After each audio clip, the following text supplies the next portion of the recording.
Olá, você que acessou a este canal, seja muito bem-vindo. Meu nome é João, eu sou comentarista bíblico e este é o nosso assunto de hoje.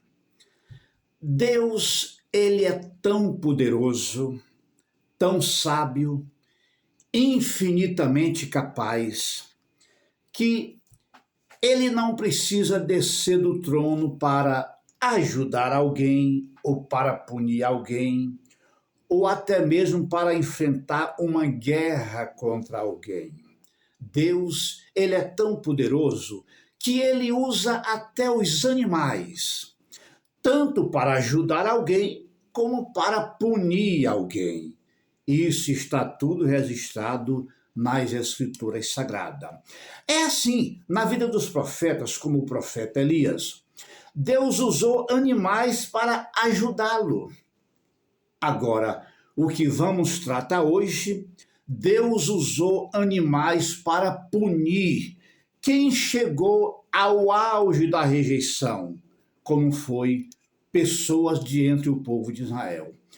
Bom, lá em 2 Reis, capítulo 2, e o versículo 23, e mais o versículo 24, resiste aquele episódio do profeta Eliseu. O profeta Eliseu, que foi o substituto do profeta Elias, ele ia passando por uma cidade, ele ia em direção a Betel, que é a casa de Deus, tá? Então, ele passou, não se sabe na época se era em frente a uma escola, onde tinha muitos jovens e adolescentes, pessoas novas ali. Ou quem sabe era à frente de algum baile daquele tempo, onde ele se reunia. Só se sabe que era muita gente. E aqueles rapazinhos, como é usado na linguagem bíblica, eles começaram a insultar o profeta Eliseu. Mas vamos o que aconteceu ali. Eliseu passava e eles disseram assim: sobe calvo, sobe calvo. E diz ali que o profeta Eliseu, ele se voltou para eles e os amaldiçoou em nome do Senhor. Não se assuste com isso. Vamos ver o que aconteceu aqui. Imediatamente saiu duas ursas do bosque, da floresta, e diz a linguagem bíblica que despedaçaram 42 daqueles rapazinhos, tá? Mas o que aconteceu ali? Isso aqui era o auge da rejeição a Deus, tá? Mas antes disso, nós vamos mostrar aqui que Deus, ele estava cumprindo a sua lei. E Deus só tolera o pecado até uma certa medida. Isso é bíblico. Quando Deus instituiu a lei através de Moisés, Deus citou e disse que se o povo se desviasse, procurasse outros deuses e chegasse ao topo da sua rebeldia, Deus enviaria vários castigos. E um desses castigos que Deus enviaria seria enviar os animais para devorar aquelas pessoas. Eu vou ler aqui para ficar melhor. Lá em Levíticos, capítulo 26, e o versículo 21 e 22 diz assim: Deus diz assim: e se andardes contrariamente para comigo, e não me quiserdes ouvir, trarei sobre vós pragas 7 vezes segundo os vossos pecados. O 22 diz: porque enviarei para o meio de vós as feras do campo, as quais vos desfilharão e acabarão com o vosso gado e vos reduzirão a poucos, e os vossos caminhos se tornarão desertos. Bom, aqui você está vendo que foi o que Deus disse. Deus está apenas cumprindo a sua lei para com os rebeldes, aqueles que chegaram ao topo da rejeição a Deus.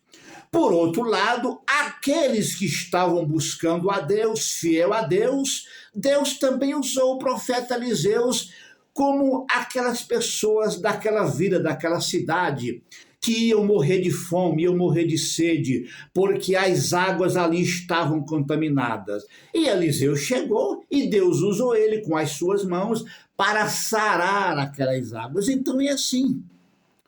Bom, mas o que aconteceu aqui? Essa palavra ou essa frase, sobe calvo, aquela zombaria toda, não era só contra o profeta Eliseu, era contra o próprio Deus e debochando do milagre que Deus fez. Mas o que aconteceu? É que Eliseu era o sucessor de Elias. E o profeta Elias, como ele pregava contra o pecado do povo e contra o pecado do próprio rei, o povo tinha Elias como um tormento, como uma inquietação, como um perturbador, como o próprio rei chamou o profeta Elias e perguntou assim: és tu o perturbador de Israel? E Elias disse para ele: perturbador de Israel és tu, que desviou o povo dos caminhos de Deus para a idolatria. Bom, então, Elias, ele subiu. Deus levou Elias para as alturas e ninguém mais viu ele. Aí aqueles que estavam incomodados com Elias se sentiram livres dele. Agora aqui está o profeta Eliseu. Ia passando perante aquelas pessoas e aqueles rapazinhos gritavam. Mas parafraseando era o seguinte: bom, Elias subiu. Ô Eliseu, o teu Senhor subiu. E agora, sobe tu também. Nós não te queremos aqui. Nós ficamos livres de Elias porque ele subiu. Sobe também, some daqui. Sobe calvo. Nós não te queremos aqui. Sobe, vamos para que fiquemos livres de ti. Então, parafraseando, é assim. Então, ali significa o topo, o auge da rejeição a Deus. E como Deus já tinha dito que ia enviar as feras do campo, num caso assim, aí saiu do bosque aquelas duas ursas e devoraram, ou seja, despedaçaram 42 daqueles rapazinhos. Deve ter sido uma luta muito feia, muito pesada e muito terrível. E era também muita gente para zombar de Deus e zombar do profeta. Bom, mas não é só isso. Quando a Bíblia mostra um caso assim, é sempre bom lembrar que ele prometeu essas coisas no passado, fez também no passado, faz agora. E isso também é uma demonstração daquilo que acontecerá no futuro. Porque essa cena aqui acontecerá no futuro também. Não somente com 42 rapazinhos, mas com grande parte do mundo inteiro. Então vamos ver. O auge da apostasia, o auge da rejeição a Deus ainda acontecerá, tá? Quando a igreja de Deus for arrebatada, que o anticristo tomar de conta do mundo para governar esse mundo, aí será nessa época que o auge da rejeição a Deus acontecerá.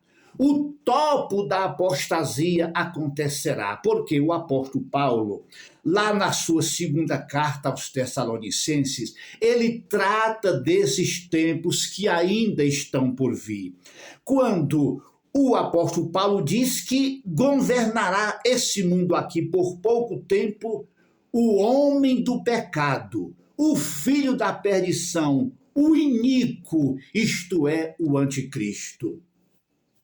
E ao chegar aqui, o anticristo, ele vai dissolver todas as religiões. Hoje, as pessoas dizem que as religiões é que leva a Deus, e não é. Porque o anticristo vai aparecer e vai dissolver todas as religiões e fazer uma só religião para adorar a ele. Será nesse tempo que o auge da apostasia acontecerá.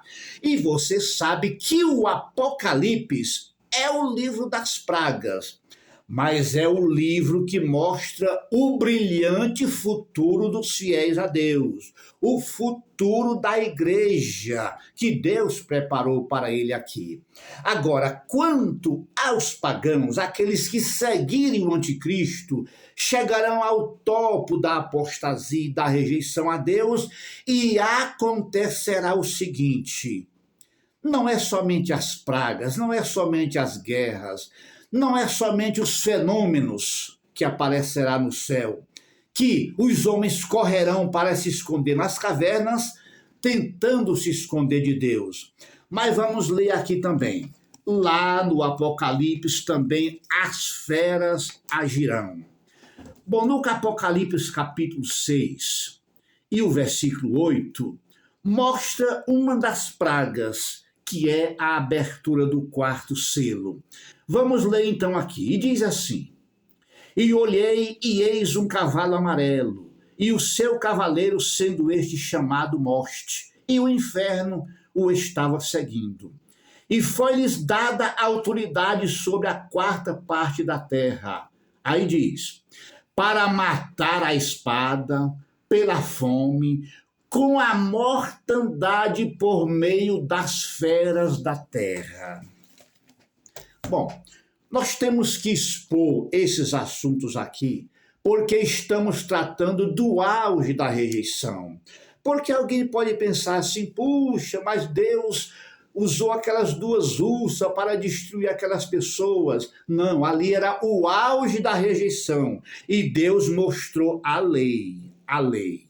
E agora, aqui no Apocalipse, no auge da rejeição, você imagina lá na África a quantidade de feras, de leões, leopardos, crocodilos, ursos e tudo que é fera selvagem. O Apocalipse está dizendo que essas feras invadirão as cidades, os países. Aqui você viu, na época do profeta Eliseus, que duas ursas saíram e despedaçaram 42 rapazinhos. E o Apocalipse está dizendo, lá para o futuro que ainda está por vir, no auge da rejeição que o mundo fará contra Deus, Deus também usará as feras para praticar isso aqui que foi feito, que você viu aqui. Deus usará os animais como agentes da punição contra a humanidade apóstata que se colocará no auge da rebeldia contra Deus. Eu quero finalizar aqui esse comentário com uma pequena ilustração para finalizar. Então, entre os judeus existe uma lenda ilustrativa. Esta lenda diz que, a lenda diz assim, é apenas uma lenda, para ilustrar uma verdade, tá? Que o anjo Gabriel, ele tem duas asas, ele voa rápido. E diz que o anjo Gabriel é o que leva a misericórdia de Deus, a bondade de Deus, a salvação, ou seja, as bênçãos de Deus. Já o arcanjo Miguel, diz a lenda, que ele tem apenas uma asa, ele voa devagar, mas ele chega também. E o arcanjo Miguel é o que leva o castigo, a condenação, a punição de Deus. Bom, com essa ilustração, essa lenda judaica está dizendo assim, que Se os homens rejeitarem a bondade de Deus, se os homens não quiserem aceitar a bondade de Deus, a salvação de Deus, se os homens chegarem ao topo da rejeição, mais cedo ou mais tarde vai chegar o anjo, o arcanjo Miguel, com a punição. Ou seja, quem rejeita a misericórdia de Deus hoje, mais tarde será punido por esse mesmo Deus que tanto usou de misericórdia para com ele. Então, Deus é assim, é o que você sempre ouve. Deus é amor, é misericórdia, mas também ele não permite que o limite do pecado e da rebelião ultrapasse aquele topo, aquele auge. Aí, nessa hora, ele usa até os animais para punir os pecadores. Este é o comentário de hoje. Se você gostou, se isso lhe despertou, lhe ajudou, então dê o seu like, nos ajude a levar essa mensagem para muito mais pessoas. Que Deus te abençoe ricamente.